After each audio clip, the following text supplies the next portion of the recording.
We're rounding up all the things you missed from the Rick and Morty finale, the Rickchurian Morty Date.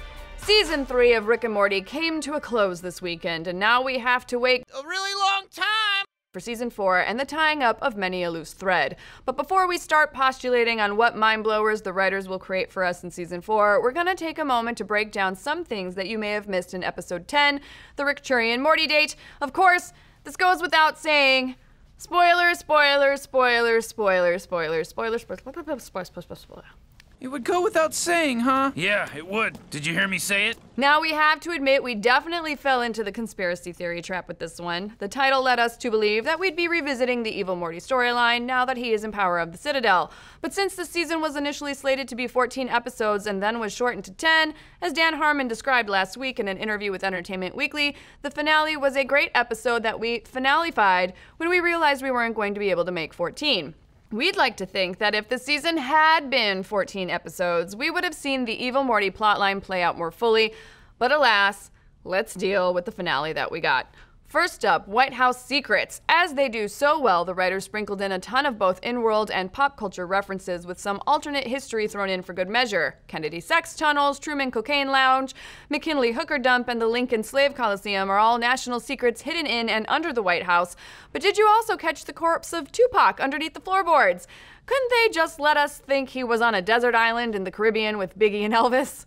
Next, speaking of the Truman Cocaine Lounge, the president's robotic ammo-spewing vehicle in that scene seemed very similar to the walking, nightmare-inducing robots being built by real-world engineers at Boston Dynamics, proving that real-life science is not too far off from science fiction, and we should all be afraid of robots. And at the start of his brutal showdown with the president, Rick busts out a holographic watch trick that definitely seems like a callback to Schwarzenegger's Total Recall. Then, as the battle continues, we saw some top-secret film sets for major historical U.S. events, including, but not limited to, the moon landing and Washington crossing the Delaware.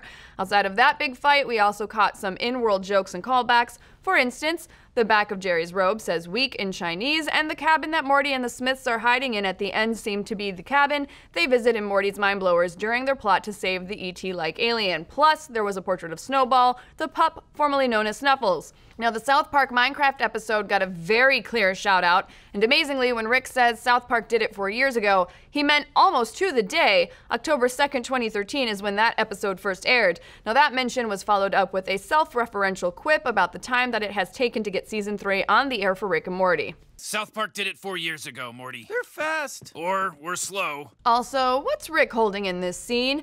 Our money is on it being a tricorder from the Next Generation era Star Trek. And notice that the president's off-brand portals are ignited just like in Minecraft. And yet another visual gaming reference was that gravity gun that the president uses against Rick, which looks a lot like the gravity gun in Half-Life 2. Now, we also got that riff on a famous line from Independence Day. Today we celebrate our independence from Rick and Morty, which feels like a sigh of relief for the writers, but also a goodbye for the fans, because we really don't know how long we'll be free from Rick and Morty.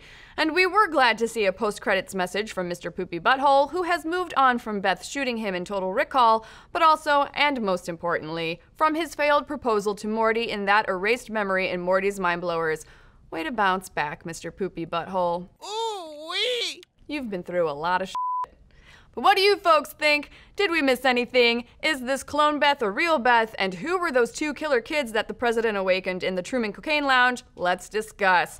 Be sure to like and subscribe, and hey, is it Tuesday? Then that means it is time for a new episode of Muskwatch. If you haven't seen Muskwatch, then strap in, because it's our weekly show where Dan Casey and Kyle Hill break down the best and craziest science and tech news, especially if it pertains to Elon Musk's private army of venomous bats.